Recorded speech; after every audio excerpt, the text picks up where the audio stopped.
अद्य मङ्गलवासरः अथवा भौमवासरः ज्येष्ठ शुद्ध द्वादशी दिनांक 18 जून 2024। चरक चिकित्सा स्थान शतक्षणी चिकित्सा।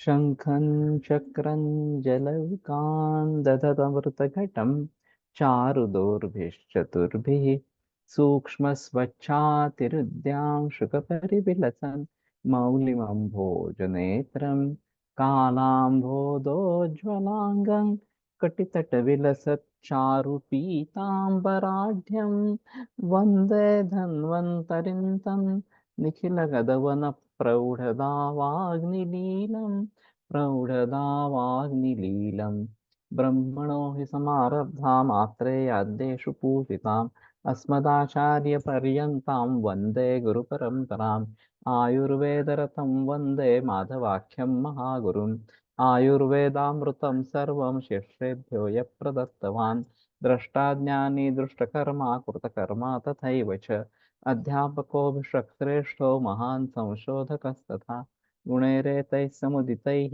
यत्कार्यं प्रतनोति सः समृद्ध्यर्थं हि कार्यस्य वयं नु प्रयतामहे सरस्वत्यै नमो यस्याः प्रसादात् पुण्यकर्मभिः बुद्धिदर्पणसङ्क्रान्तं जगदध्यक्षमीक्षते आत्रेयं प्रथमं वन्दे आयुर्वेदजगद्गुरुम् आयुर्वेदामृतं सर्वं गृहीत्वा हि सुरेश्वरात् अग्निवेशादिकेभ्यो यत् प्रयच्छत् मुनिसत्तमः प्रथमं तन्त्रकर्तारम् अग्निवेशं नमाम्यहम्।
ओम शांति शांति शांति।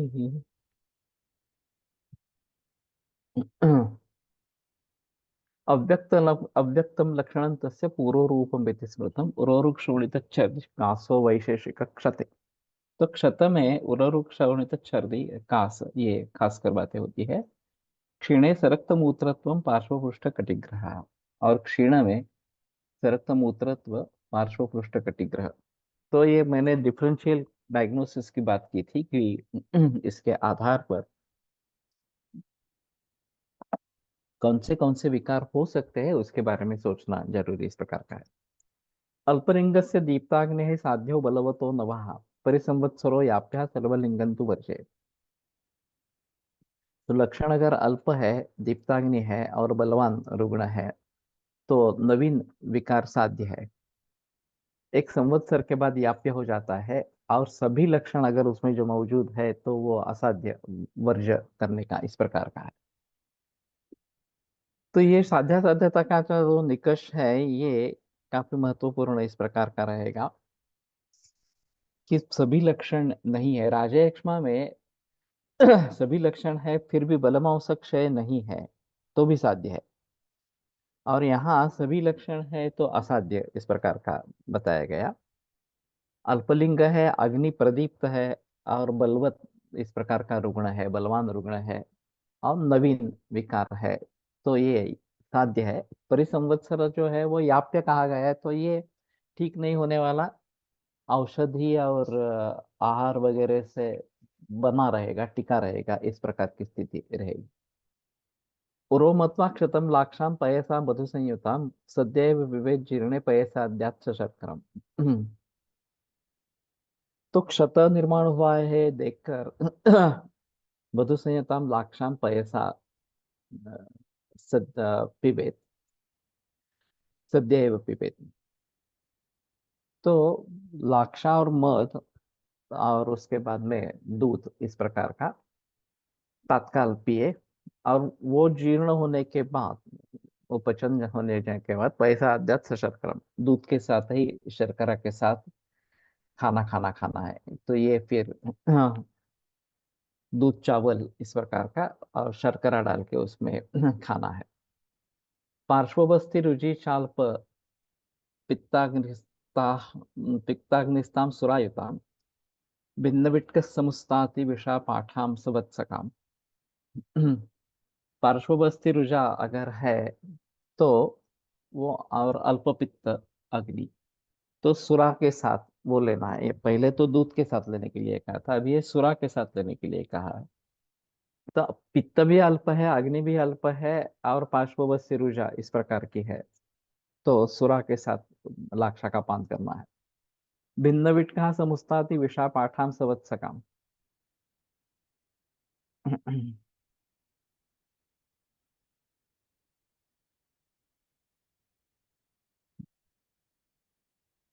भिन्न वित्त इस प्रकार का है, तो मुस्ता अतिविषा पाठा और इंद्रिय, इनके साथ लाक्षा लेनी है।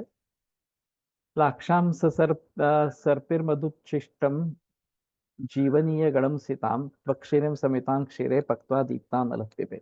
अग्नि अगर प्रदीप्त है तो घृत मधुच्छिष्ट यानी कि ये जो हनी बी वैक्स मेण जो है वो जीवनीय गण सीता, ये विष्टम्भजी और वनीय गण ये तो मुद्रा राक्षस है। मधुच्छिष्टम के यहाँ तोड़ना चाहिए, और जीवनीय गण एक होना चाहिए। त्वक्षीरी समितांग क्षीरे, त्वक्षीरी यानी कि वंशलोचन, और समिता ये शेवई इस प्रकार से कही जाती है। क्षीरे पक्वा दीप्ता नलहा पिबेत, और ये दूध में पकाकर अग्नि भक्त प्रदीप्त है तो पिए। इक्ष्वालिका विसग्रंथि पद्म केशर चंदन ही श्रुतम पयो मधुयतम संधानार्थम पिबेत क्षति। इक्ष्वालिका विसग्रंथि पद्म केशर चंदन ही श्रुतम। तो इसके श्रुत सिद्ध क्षीर मधुयतम, मध के साथ संधानार्थम पिबेत क्षत, क्षत में संधान हो जाए इसलिए करे। तो इस तरीके से इसमें अगर संधान होता है तो बाकी चीजों में भी संधान हो सकता है इस प्रकार से।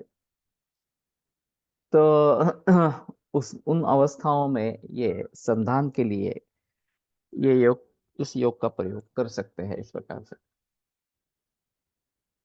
यवानाम चूर्णम आदाय क्षीर सिद्धम घृतप्लुतम ज्वरे दाहे सिताक्षौद्र सत्तुन व पयसा पिबेत। यवों का चूर्ण उस क्षीर सिद्ध और घृत प्लुत, काफी मात्रा में घृत डाल के लेना है। ज्वरे दाहे सिताक्ष उदर सक्तून वा पैसा पे बे। और ज्वर और दाह है तो सिता से उदर शक्तु, ये दूध के साथ इस प्रकार से लेवे। मधुक मधुक द्राक्षा त्वक्षीरी पिप्पली बलाहा काशी पार्श्वास्य शूली च लीहा सगृत माक्षिका। तो मोह येष्टि मधु द्राक्षा, ये त्वक्षीरी पिप्पली बला, ये पार्श्व अस्थि शूली इस प्रकार का अगर है, लिया सगृत माक्षिका, तो सघृता और माक्षिक इसके साथ में वो लेना है, लेहन करना है उसका। तो कहने का तात्पर्य अर्थ ये है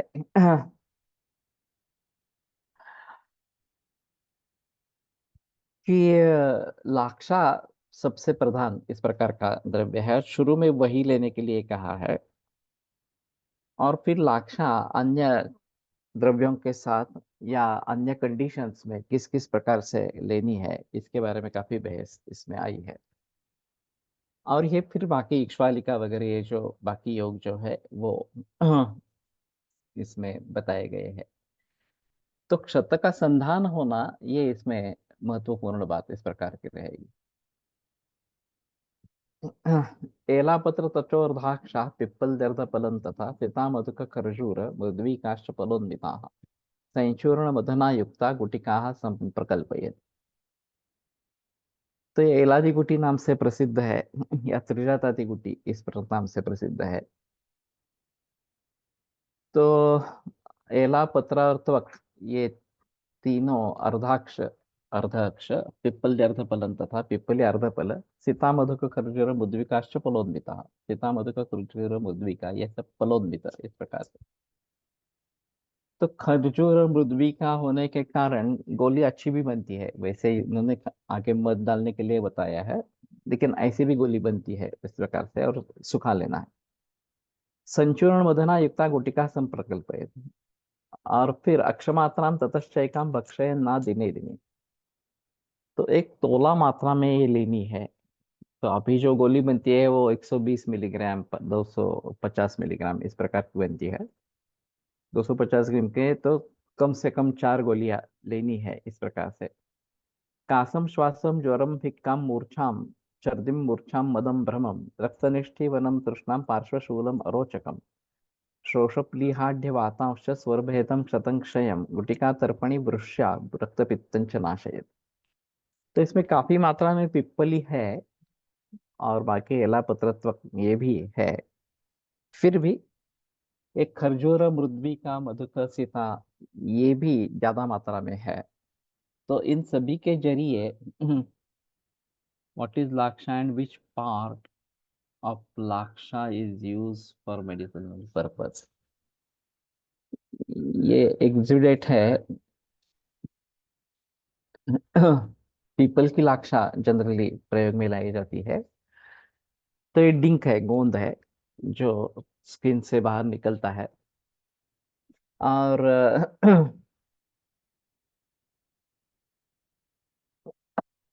उसको फिर कूट कर उसका प्रयोग किया जाता है।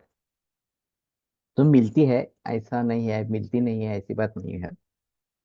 अब एक्सुडेट एग्जैक्टली क्या है? ये स्राव है एक तरीके से, और शायद वो वृक्ष उसको रखना नहीं चाहता इसलिए बाहर फेंक देता है, लेकिन हमारे लिए ये संधान करने के लिए खास करके अच्छी है। तो उस दृष्टि से उसका प्रयोग किया जा सकता है। लाक्षा, lakh is a resin secreted by the tree female tac insect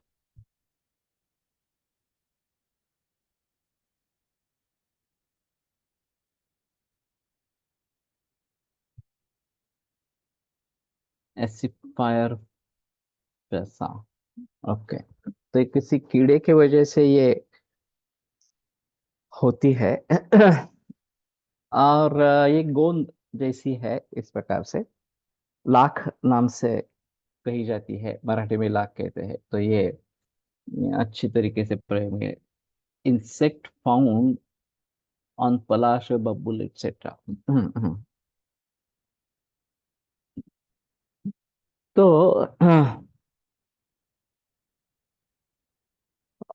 इसके जरिए निकलती है बाहर, उसको इकट्ठा किया जाता है इस प्रकार से। तो ये कास, श्वास, ज्वर, हिक्का, छर्दी, मूर्छा, मद, भ्रम, फलश्रुति काफी वाइड है। रक्तनिष्ठीवन, तृष्णा, पार्श्वशूल, अरोचक, शोष, प्लीह, आढ्यवात, स्वरभेद, क्षतक्षय, तर्पणी, वृष्या, रक्तपित्तंच नाशयत। और इतने सब पिप्पली वगैरह होने के बावजूद भी रक्तपित्त का नाश करने वाली है, तर्पण करने वाली है, वृक्ष है। वाग्भट में त्रिजातादि गुटिका कर से आई है, और उसमें ता वृक्षा पहला गुणधर्म जो उसका जो बताया है वो वृक्ष है इस प्रकार से। तो खास करके शुक्र क्षय के रोगियों में इसका एक अच्छा परिणाम इस प्रकार का मिलता है। और वैसे ये काफी फलश्रुति जो है काफी वाइड इस प्रकार की है। तो अभी मालूम नहीं है मुझे, कोविड-19 में इसका ज्यादा प्रयोग अच्छे तरीके से हो सकता था, लेकिन उस समय में याद नहीं आया ये इस प्रकार से उसका प्रयोग करेंगे इलादी गुटिका का। लेकिन आगे तो इसके बारे में जरूर सोचेंगे। और उरक के वैसे अब मरीज कम मिलते हैं, ये ज्यादा नहीं है। कोविड 19 एपिडेमिक में काफी रहे इस प्रकार से, लेकिन इस प्रकार से कम रहते हैं।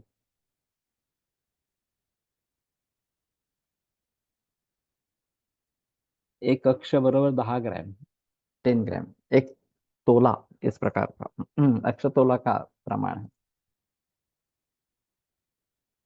तो तर्पणी वृक्ष रक्तपित्तांचे नाश आहे, तर्पण करने वाली वृक्ष और बहुतेक आला मला वाटतं, बघ एकदा तो ये एलादी गुटिका आसानी से मिलती है, चूसने भी बहुत अच्छी लगती है, और बना भी सकते हैं, ऐसी कोई आपत्ति नहीं है, बनाना मुश्किल नहीं है इस प्रकार से। तो युक्त्या इति यावता मधुना गुटिका भवति तावन मानम मधुदेय। तो जिसके मधु से, जितनी मधु से गुटिका बने उतना मधु डालने का है, इस प्रकार से। सरकारी कामामध्ये लाख रंगाची गरम करून सील करण्यासाठी वापरतात, तो पण लाक्षात असते का? यस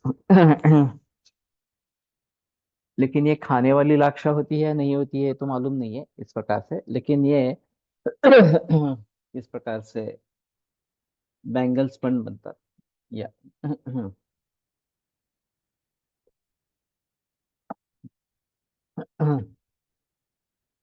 रक्ते तिवृत्ते दक्षांडम युषैस्तोयेन वा पिबेत्। चटकांड रसम वापि रक्तम वा छागजांगलम। चूर्णम पौनर्नवम रक्तशाली तंडुल शर्करम रक्तष्ठीवि पिबेत सिद्धम द्राक्षारस पयोघृतैः। तो ये दक्षांड आया है एक, अंडे का रक्त बढ़ाने के लिए प्रयोग, मेरे ध्यान में नहीं था और दक्ष तो एक पंछी है, गोष्ट कुक्कुटा, तो ये तो और आसान है गोष्ट कुक्कुट है दक्ष तो रक्त बढ़ाने के लिए अंडा युषै ही तोये न पिबेत, या उसको पकाने का वगैरह ऐसा कुछ निर्देश नहीं है।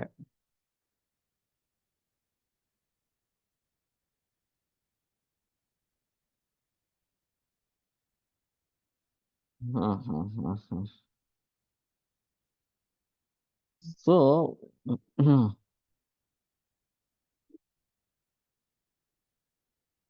वैसे अंडा कच्चा भी खाते हैं, इसमें कोई संदेह की बात नहीं है।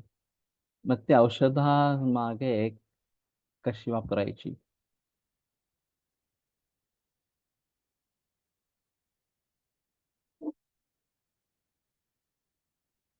त्याचं चूर्ण करून वापरायचं का? जो बाजार में औषधियों की दुकान में मिलती है लाख, तो वो लाकर डायरेक्ट उसको कूटना है, तो वो चूर्ण हो जाएगा। एला दशमूल लेहम, दशमूल, लेकिन यहाँ तो दशमूल है ही नहीं।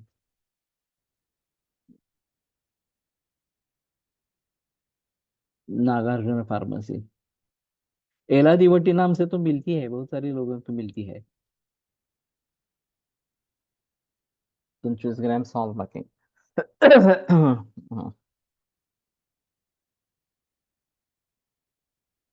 तो मुझे लगता है कि बेटर ऑप्शन घर पे बना ले, वैसे ज्यादा कठिन नहीं है इस प्रकार से। लाक्षा को गर्म कर, पिघलने पिघलते और पानी में डालते, शुद्ध लाक्षा पानी पर तैरती, गंदगी नीचे बैठ जाती। ओके ये तो मालूम नहीं था मिळालं।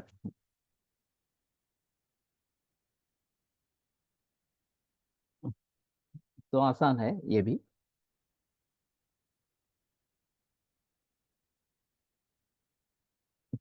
तो ठीक है, इसके बारे में थोड़ा सोच सकते हैं। तो रक्त जाना ज्यादा जाने पर ये कुक्कुट युष या तोय से पान करे, कुक्कुट रस, कुक्कुटांड रस।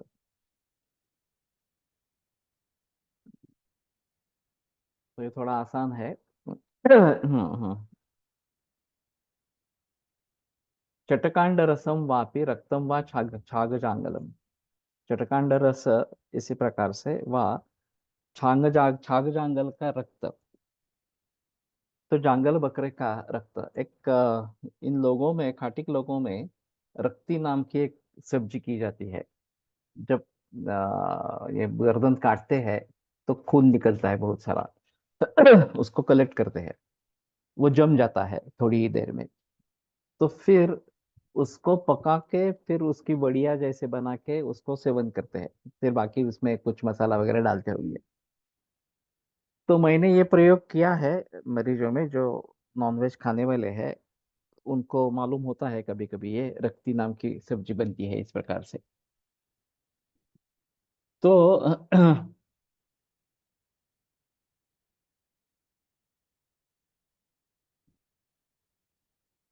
रक्तपान के जरिए आज के तथ्य युग में रक्त ब्लड ट्रांसफ्यूजन कर सकते हैं क्या? कर सकते हैं।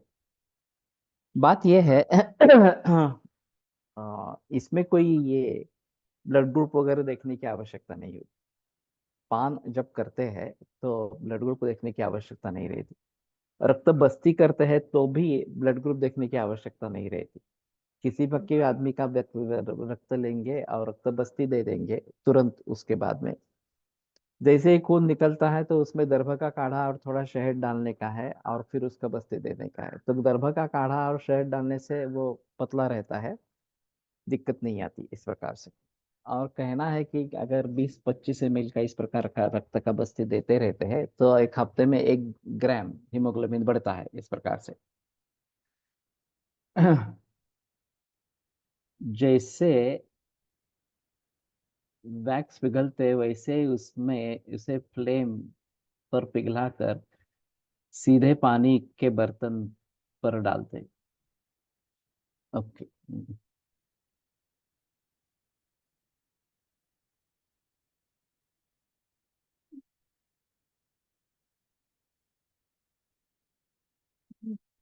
भांडे में कर सकते हैं, आप पड़ी में भी इस प्रकार से ले सकते हैं।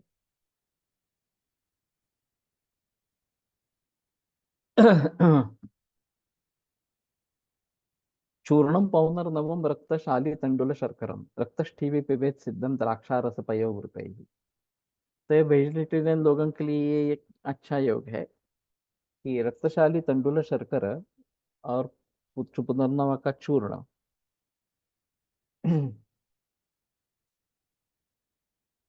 द्राक्षा रस पयोवृत ही सिद्धम इस प्रकार से।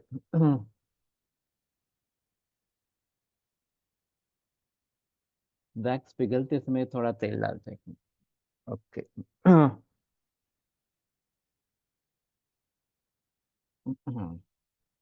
तो ये भी बात थोड़ी सोच सकती है। अभी एक रक्त प्रदर इस प्रकार की स्थिति और बहुत प्रोफिस ब्लीडिंग हो रहा था, हार्मोनल इम्बैलेंस ऐसा एलोपैथी में निदान था। और हीमोग्लोबिन कम होता गया। तो 6-7 इस प्रकार का हीमोग्लोबिन था। तो मैंने कहा कि एक बार एलोपैथी में सलाह ले लो क्या करना है। तो उनका कहना कि तुरंत आयरन इंजेक्शन दे दो। फिर भी उसने वो बात टाली और इंजेक्शंस नहीं लिए। फिर हीमोग्लोबिन 5 से भी नीचे आ गया। तो फिर उन्होंने बताया कि अब कोई चारा नहीं है, ब्लड ट्रांसफ्यूजन ही देना है। इस प्रकार से। और मैंने सोचा था कि ब्लड ट्रांसफ्यूजन देने से शरीर में खून बढ़ जाएगा तो फिर से ब्लीडिंग बढ़ेगा इस प्रकार से। लेकिन हुआ उल्टा। ब्लड ट्रांसफ्यूजन देने के बाद ब्लीडिंग पूरा रुक गया। और स्वस्थ हो गई।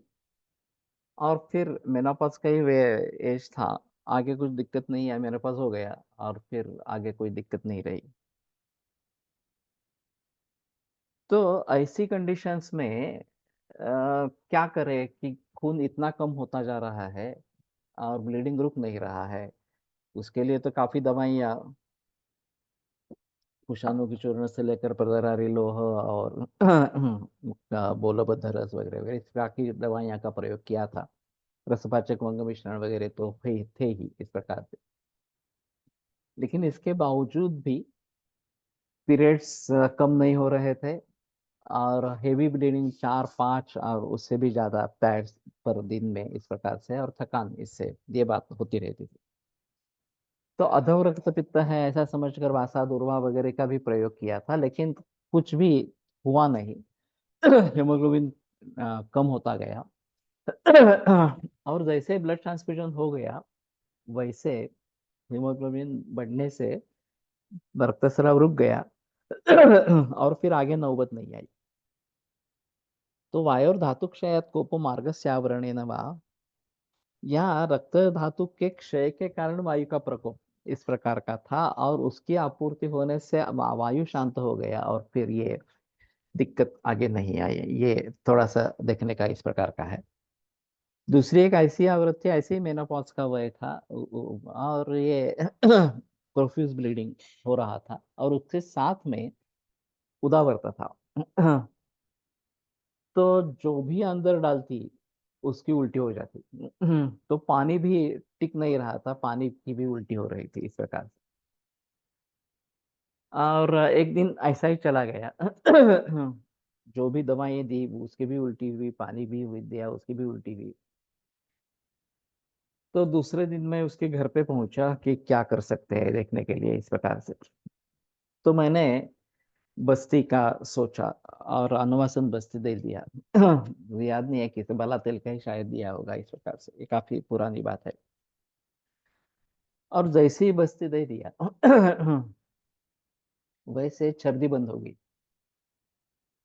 उसने मुझे भी चाय बनाई, और उनके लिए भी चाय या कॉफी कुछ बनाई, और वो कॉफी पी सकी, तो प्रॉब्लम नहीं आई। और फिर ये ब्लीडिंग भी रुक गया, उदावरता भी शांत हो गया। ये केवल वायु के प्रकोप के कारण इस प्रकार से हो रहा था। तो ऐसी स्थिति में केवल अनुवासन बस्ती, वो भी 50-60 ml का इतना ही था, और ब्लीडिंग चालू था उस समय में बस्ती दिया।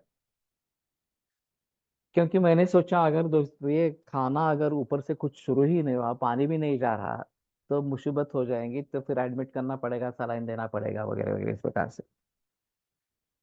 लेकिन बस्ती से बात सुलझ गई। और ठीक हो गई इस प्रकार से।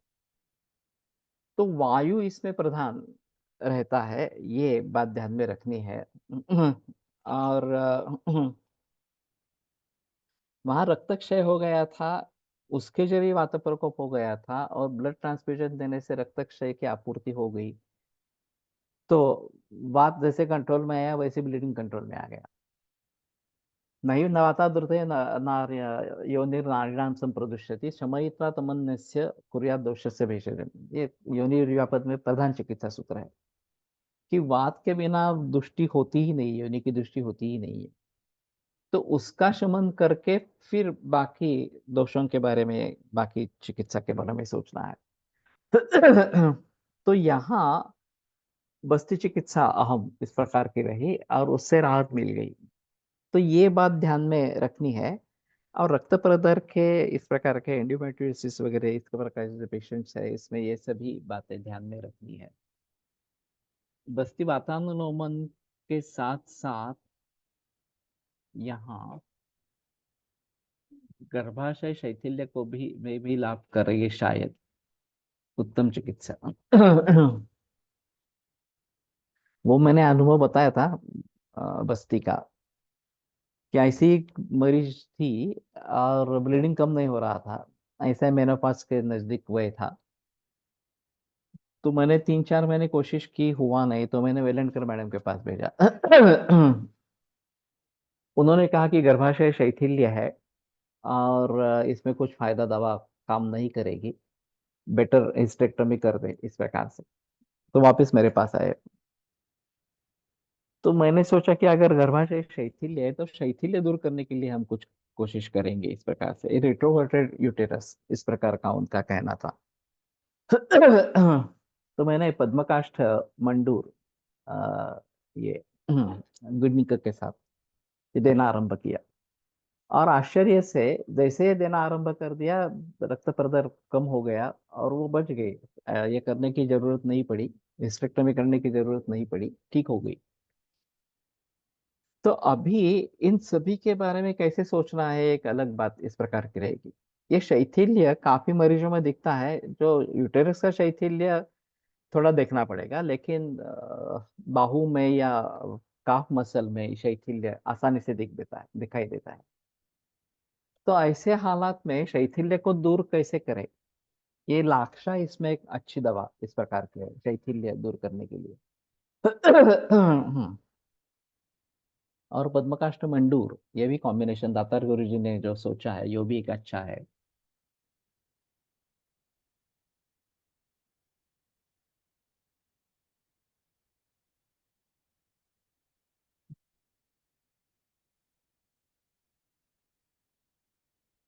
पद्मकाष्ठ मंडूर किसके साथ दिया है? डिंक के पानी के साथ, गोंद के साथ, इस प्रकार से।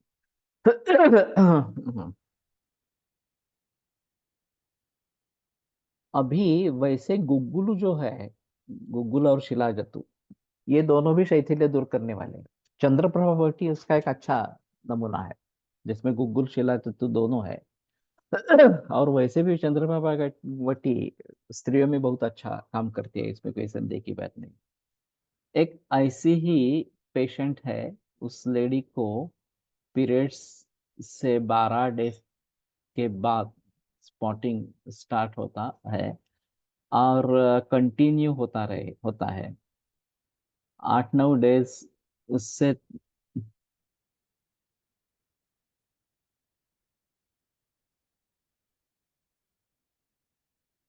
उसमें लाक्षा यूज कर सकते हैं क्या? एंड्रोनिल भी यहाँ अच्छी काम करती है, प्रयोग किया है मैंने। एंड्रोनिल आयुर्वेदिक की दवा है या एलोपैथी की है? ये जो स्पॉटिंग होता रहता है और बाद में ब्लीडिंग शुरू हो जाता है, ये मुझे लगता है कि वायु की गति विकृत इस प्रकार की है। वो पूरा फोर्स उसको मिलता नहीं है, इसलिए थोड़ा शुरू में स्पॉटिंग होता है, और फिर जब फोर्स आने लगता है तो ये ब्लीडिंग रेगुलर स्टूल होता है। तो इसमें बस्ती का ही ज्यादा प्रयोग करें, ये ज्यादा अच्छा रहे। एंड्रोनिल आयुर्वेदिक है या एलोपैथी की दवा है?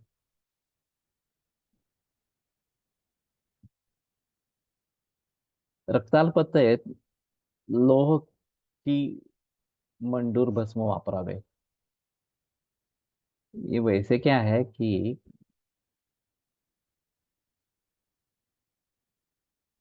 मंडूर पर काल संस्कार है, वो थोड़ा अच्छा है पचन होने के लिए। लोह ज्यादा गुरु इस प्रकार का है। तो जहाँ सुकुमारत्व वगैरह इस प्रकार का है, वहां पे ये मंडूर बेटर ऑप्शन है। अगर लोह पचाने की क्षमता है तो ये अच्छा है।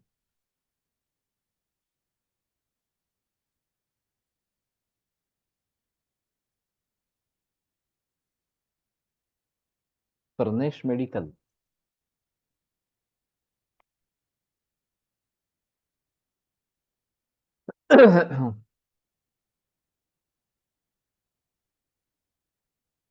प्रमेश मधील शैथिल्य, प्रमेहामधील विचार सांगा। ओके। उसमें तो व्यायाम व्यायाम से शैथिल्य दूर होता है, ये भी एक मालूम है इस प्रकार की।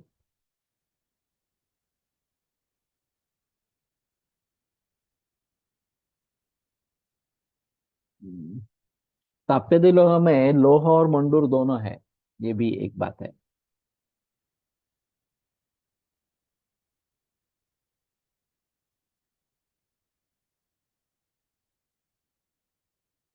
45 years female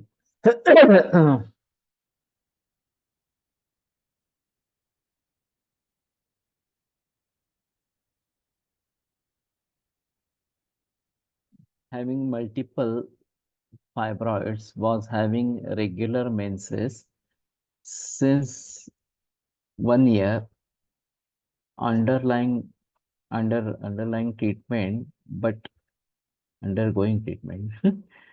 Last month she had profuse bleeding, which didn't stop with Shonita Shonitargata. Okay.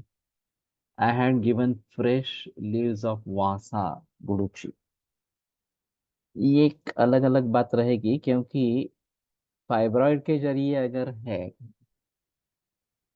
तो फाइब्रॉइड की चिकित्सा क्या करे, एक अलग बात रहेगा।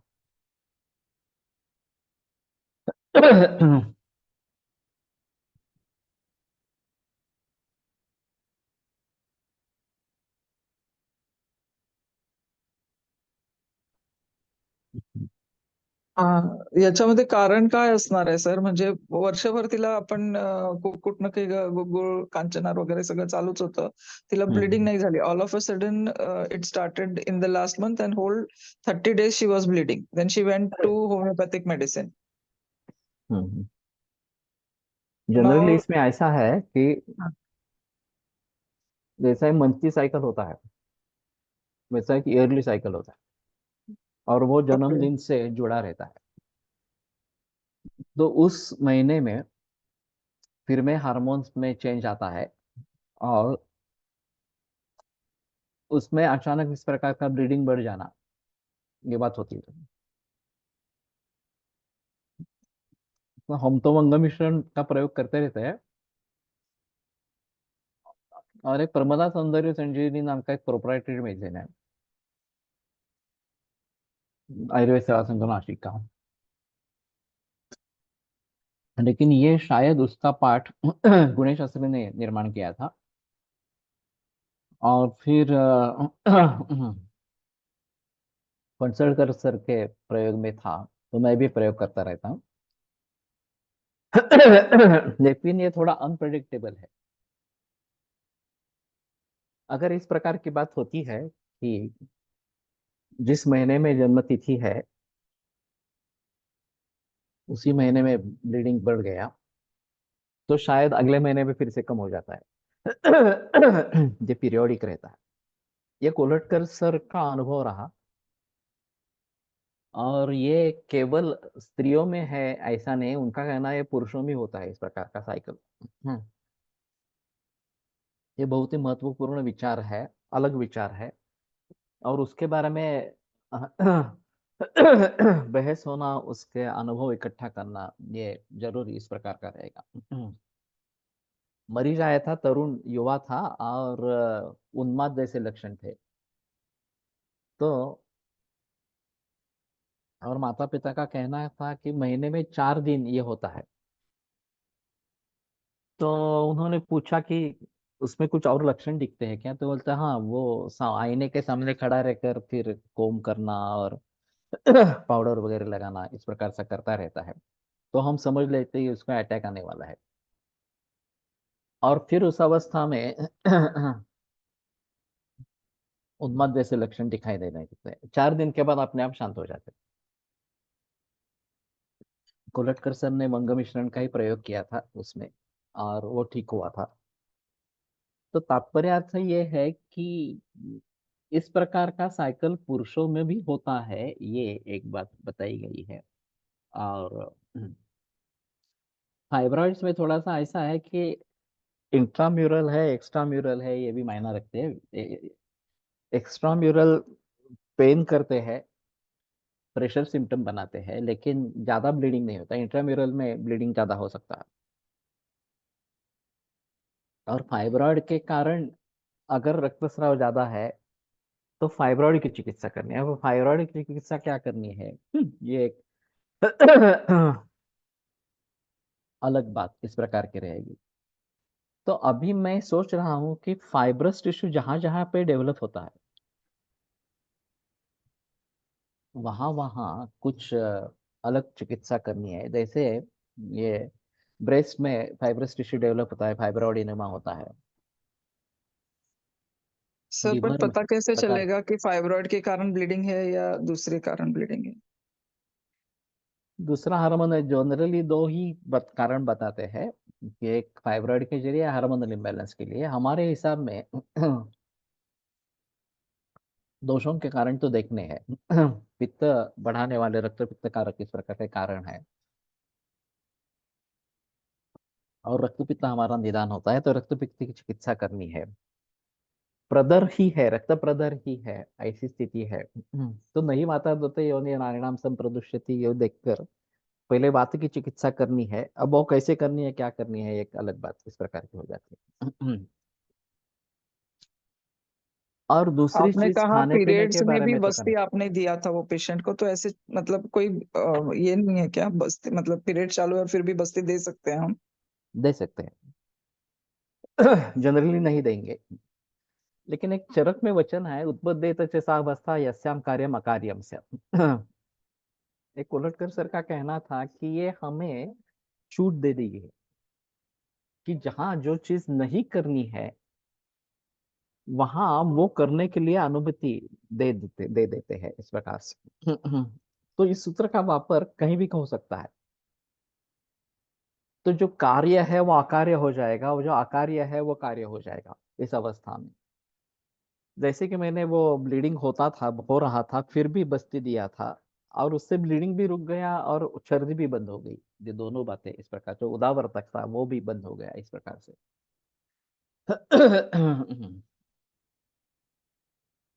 तो मैं सोच रहा हूँ कि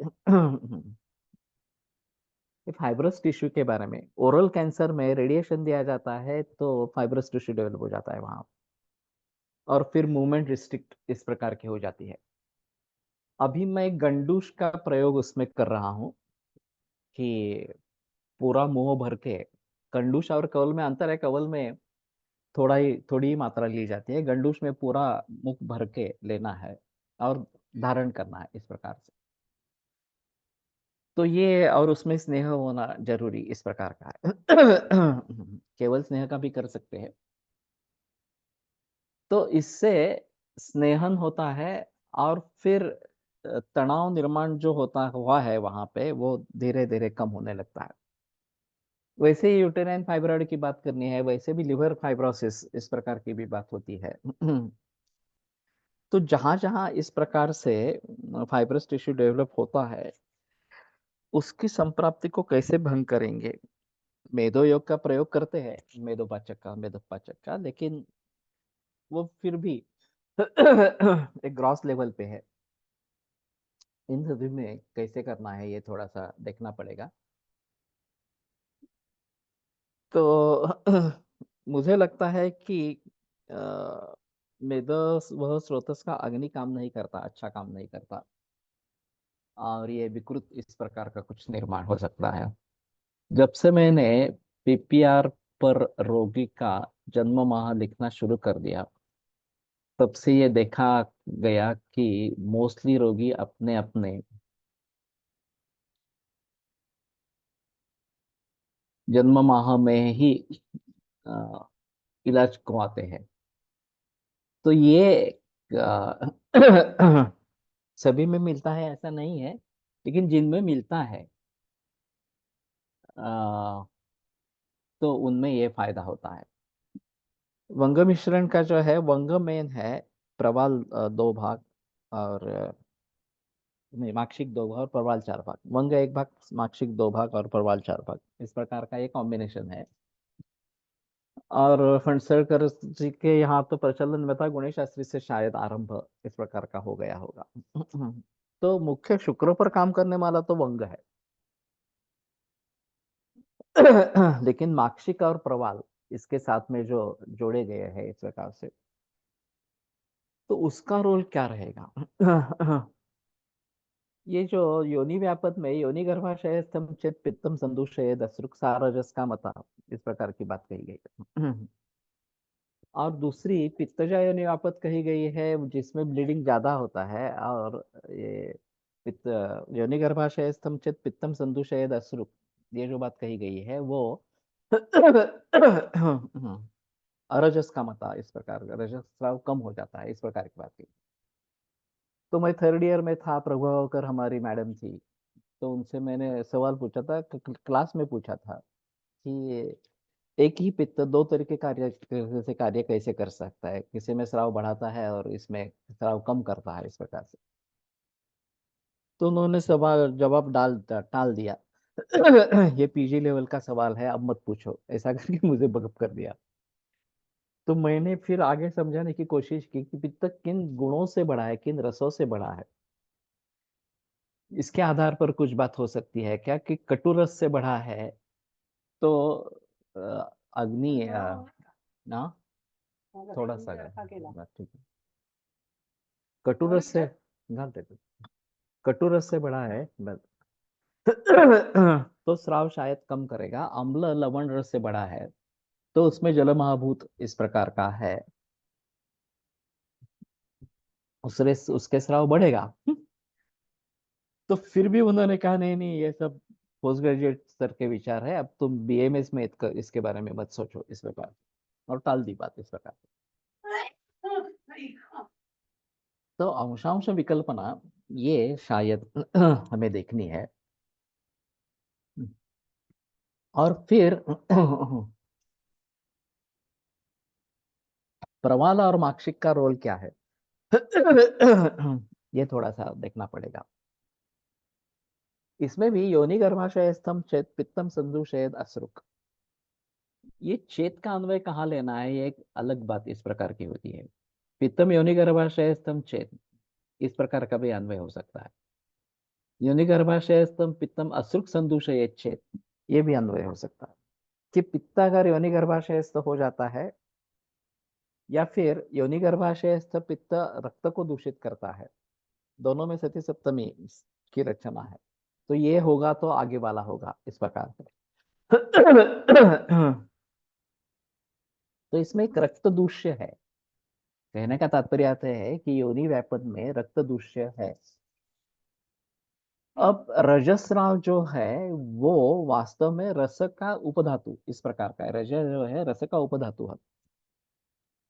और फिर ज्यादा रजस्राव होने से रक्तक्षय क्यों होता है? वो अगर रज है और रस का उपधातु है तो फिर रक्तक्षय के लक्षण क्यों मिलते हैं, ये एक अहम मुद्दा इस प्रकार का होता है। तो इसमें शायद ये बात है कि केवल रस का उपधातु है, ऐसी बात नहीं है, रक्त का भी संबंध उसमें है, और वो पित्त को दूषित कर देता है। पित्त जो है, पित्त रक्त को दूषित कर देता है, योनि गर्भाशयस्थ पित्त इस प्रकार से। तो इन सभी बातों को ध्यान में रखते हुए शायद एक कॉम्बिनेशन बना के रक्त को बढ़ाना भी है, पित्त को शांत करने के लिए प्रवाल की योजना इस प्रकार की है, और फिर वंग मिश्रण इस प्रकार से। ये सभी हार्मोनल इम्बैलेंस में मैं देता रहता हूँ, चाहे रक्त प्रदर की तकलीफ हो, ब्रेस्ट कैंसर हो, किसी में भी ये वंग मिश्रण प्रयोग करता रहता हूँ, इस प्रकार का देता रहता हूँ।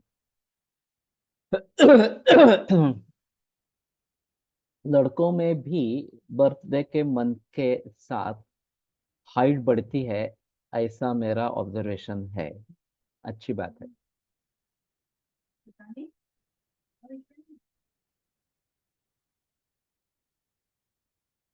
वंग मिश्रण में मैंने बताया, वंग एक भाग, माक्षिक दो भाग, और प्रवाल चार भाग।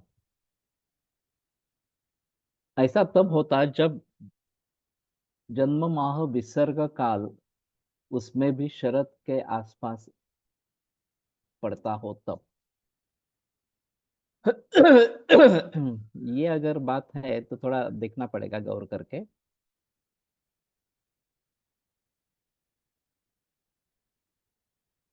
वंग मिश्रण इज इक्वली वंग एंड स्वर्ण माक्षिक, नो इक्वली। वंग एक भाग, माक्षिक दो भाग, और प्रवाल चार भाग, ये वंग मिश्रण है जो मेरे प्रचलन में है। मैंने कंसिडर करके यहाँ जो देखा है वो इसी प्रकार का बता देखा है। तो कहने का तात्पर्य अर्थ ये है कि एक प्रकार का इस प्रकार का साइकिल पुरुषों में भी होता है, और इस प्रकार के एपिसोड्स अगर होते हैं, सर ने एक ऐसा ही अनुभव बताया था कि तो इनका परिचित छात्र एक्चुअली, तो ऐसा दीन थोड़ा सा दिख रहा था, तो सर ने पूछा कि शुक्र स्राव हुआ है क्या, तो उसने कहा हाँ। तो ये अकस्मात दीनता इस प्रकार की जो बात हुई इस प्रकार से, उसके आधार पर उन्होंने सर ने सवाल पूछा था, और उसका रिप्लाई हाँ में इस प्रकार का आया था। तो ये भी एक बात है। शायद जब योनि गत रक्तपित्त होता तब एचबी कम होता, क्योंकि किसी किसी अश्रुक दर में, कभी कभी रोगी हो में कभी कभी एचबी कम का नहीं होता, वहां शायद रस धातु की विकृति हो, तो ही सोचना चाहिए, उचित रहेगा। ये भी बात हो सकती है। लेकिन सभी में रक्त की कमी होती है ऐसा नहीं है, तो वहां रस का उपधातु रज है, ऐसा ही समझकर बात हो सकती है। कोलटकर सर ने एक अजीब दूसरा अनुभव बताया था कि ऐसा ही बहुत प्रोफिस ब्लीडिंग हो रहा था, युवा लड़की थी, 16-17 साल की थी। और फिर सर ने पूछा कितने पैड्स लगते हैं, 6-7 पैड दिन में लगते थे, 5-5 6-6 दिन चलता था।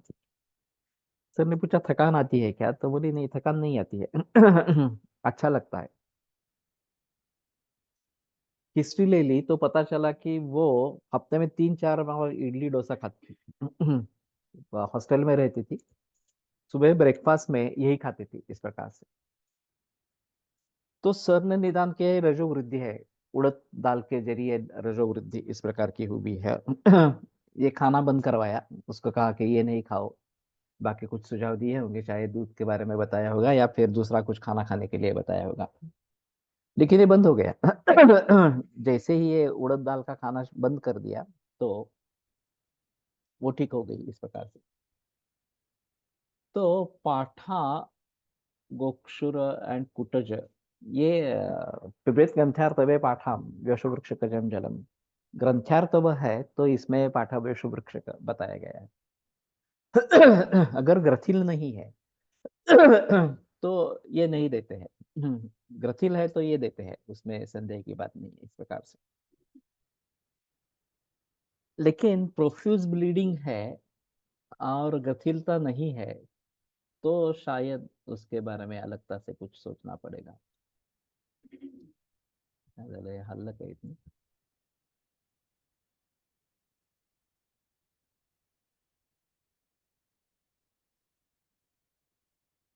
थायराइड जन्य लक्षणों से ग्रंथि अर्थ अच्छा काम करता।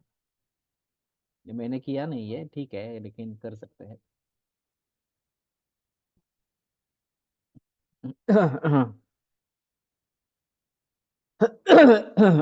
तो ठीक है, ये काफी संगीन मामला है इस प्रकार से। और बहुत तरीके से मरीज होते रहते हैं। मैंने एक अजीब किस्सा सुना था। एक औरत मेरे पास आई थी, रक्त प्रदर की, जैसे मैंने दवाइयां दी थी और 1-2 महीने के बाद वो गायब हो गई। फिर मेरे पहचान के गायनेकोलॉजिस्ट के पास गई। फिर उसने कुछ हार्मोनल दे दी शुरू में, वो कुछ दिन के 1 महीने के लिए अच्छे रहे, फिर से बिगड़ गई।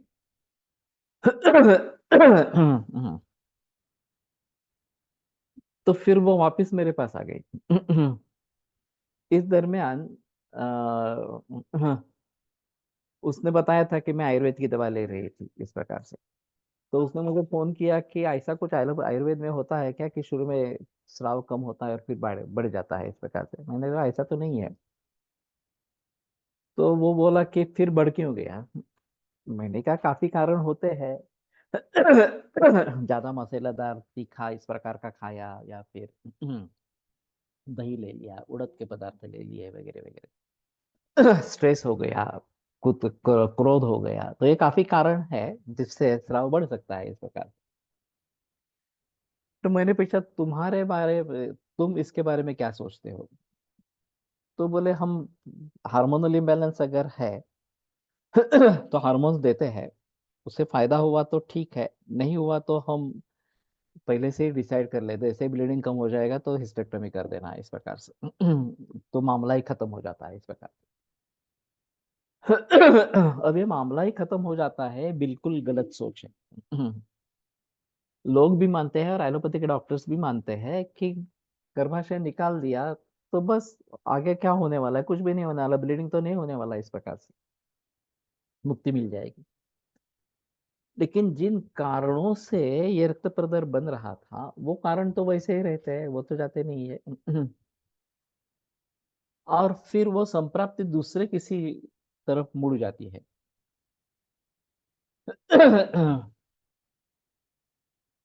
वंग मिश्रणचे प्रमाण आहे की पद्मकाष्ठ मंडूर प्रवाळ से आहे। मंद का पद्मकाष्ठ मंडूर प्रवाल का तो मुझे अभी याद नहीं है। पद्मकाष्ठ थोड़ा ज्यादा है, मंडूर और प्रवाल बहुत कम रहते हैं। यह वंग मिश्रण का ही है, उसमें संदेह की बात नहीं है। तो कहने का तात्पर्य अर्थ ये है। हाँ, क्या बता रहा था।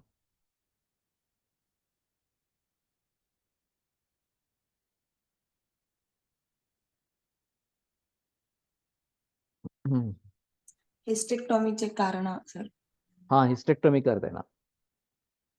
तो हिस्टेक्टोमी से प्रॉब्लम मिट जाती है, ऐसा समाज भी मानता है और एलोपैथी भी मानती है। गणेश शास्त्री जोशी के यहाँ एक उदाहरण हुआ था। किसी औरत थी, मेनोपाज का वय था, ब्लीडिंग होता था, बहुत ज्यादा होता था, उनकी दवा चल रही थी और वो मेंटेन थी। ज्यादा स्राव नहीं हो रहा था, फिर भी कम नहीं हो रहा था इस प्रकार से। फिर बीच में वो कहीं बाहर गांव गए थे और उसको फिर से ब्लीडिंग ज्यादा हो गया, एलोपैथी में चले गए। उसमें मंजिष्ठा एंड मेंटू की सारी बात रक्त प्रसादन के हिसाब से वो है इस प्रकार से। तो हिस्टेक्टमी का नया फंड आ गया था उस समय में। ये मैं 1950 की बात कर रहा हूँ। तो उन्होंने कहा कि कोई चारा नहीं है, हिस्टेक्टमी कर देंगे। हिस्टेक्टमी हो गई। फिर वो गणेश शास्त्री जोशी से मिलने के लिए गई बाद में। तो उसने कहा कि ये आपने गलत काम किया, ये वास्तव में रक्त प्रदर नहीं है, मेरा निदान रक्त पित्त था इस प्रकार से, और यहाँ बंद हो गया तो दूसरी जगह शुरू हो जाएगा। और वैसा हुआ, फिर रेक्टल ब्लीडिंग शुरू हो गया। और वो बच नहीं पाई, उसकी मौत हो गई। अब बात यह है कि मार्गात मार्गांतरण चाहिए। एक मार्ग से दूसरे मार्ग में जाने वाला रक्तपित्त असाध्य बताया गया। एक मार्ग बंद कर दिया एक्चुअली एलोपैथी में, और इसलिए वो दूसरे मार्ग में चला गया और वो फेटल हो गया। इस प्रकार से। तो ये रक्तपित्त के असाध्यावस्था में ये बताया गया है इस प्रकार से। लेकिन जो संप्राप्ति वहां तक की है, उसको अगर तोड़ेंगे नहीं तो बात नहीं हो सकती। मैंने ऐसा देखा है कि कुष्ठ निर्माण हुआ है इसके बाद में, हिस्टेक्टमी के बाद में। और उस कुष्ठ की चिकित्सा प्रदरारी लोह से, प्रदर रिपु से हुई है। क्योंकि वो जो रक्त प्रसादन वहां पे आवश्यक था, हिस्टेक्टमी के बजाय, वो नहीं हो रहा था इस प्रकार से। वैसे इनका सीपी शुक्ला का भी अनुभव वो काफी बार बताते थे। कि अर्श का ऑपरेशन हो गया और फिर बाद में कामला हो गई। कामला ठीक नहीं हो रही थी। इसके लिए उनके पास आए। तो ये पूछ लिया तो पता चला कि अर्श का ऑपरेशन हुआ है, और उसके बाद में हेवी ब्लीडिंग होता था, वो बंद हो गया। चरक में ये बात कही गई थी, तथापि अपकुर्वते, अगर ये दुष्ट रक्त का हम स्तंभन करते हैं तो उसमें जो विकार होते हैं उसमें कामला भी है। तो उन्होंने अर्शक कुठार रस का प्रयोग किया और कामला ठीक हो गई। तो मूल अधिकरण क्या है? ये देखना जरूरी। तेषां प्रधान प्रश्न प्रश्न, मूल रोग की चिकित्सा करेंगे तो उसका उपद्रव जो है वो शांत हो जाता है। तो इसलिए पहले क्या हुआ था, पहले क्या हुआ था, इस प्रकार से पूछते रहना आवश्यक इस प्रकार का रहेगा, और तभी हम शायद वहां तक पहुंच जाएंगे। हिस्टेक्टमी से बचने के लिए आर्मी अस्पताल में कभी कभी रुग्णों को इंट्रा यूटेराइन हार्मोनल ट्रांसप्लांट देते हैं, देने लगे हैं आजकल। हालांकि प्राइवेट हॉस्पिटल में मुनाफा देखते हुए बच्चेदानी निकाल देते, लेकिन फिर भी ये अभी हार्मोनल इम्बैलेंस है, उस हार्मोनल इम्बैलेंस को दवा देके करना है या इंट्रायूटेराइन कुछ करना है, सोच तो वही है, सिर्फ मार्ग बदला है इस प्रकार से। तो ये सही ट्रीटमेंट है नहीं है, इसके बारे में सोचना पड़ेगा। लेकिन फिर भी ऐसा होता है ना कि हम चिकित्सा करते हैं, उससे फायदा नहीं हुआ तो लोग बेबस होकर एलोपैथी में चले जाते हैं। ये भी बात है, ये प्रमाण उसका कम है, लेकिन हमारी चिकित्सा के बावजूद भी ये बात नहीं हो रही, तो फिर हिस्टेक्टोमी की जाती है इस प्रकार से। तो ठीक है, हमारे दृष्टि से जितना अच्छा निदान कर पाएंगे, जितनी अच्छी चिकित्सा दे पाएंगे, वो हमें करते रहना चाहिए, तभी शायद हम इसके बारे में कुछ कर पाएंगे। ये अहम मुद्दा इस प्रकार का रहेगा। ठीक है, आज रुकते हैं, कल फिर मिलेंगे। आयुर्वेद प्रकांड निगदित इह हि शल्यतंत्र प्रधानः शिष्येभ्यः शाश्वतोऽयं निखिल जन कृपा व्याप्त चित्तेन येन आयुर्वेदस्य वाञ्छन् पुनरपि भुवने तांच सुष्ठु प्रतिष्ठां श्रेष्ठं धन्वन्तरिन्दं प्रणमति च सदा वैद्यवर्गो हि नूनम् वैद्यवर्गो हि नूनम्।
ओम शांति शांति शांति। विरम्यते व्याख्यानव्यापारात्।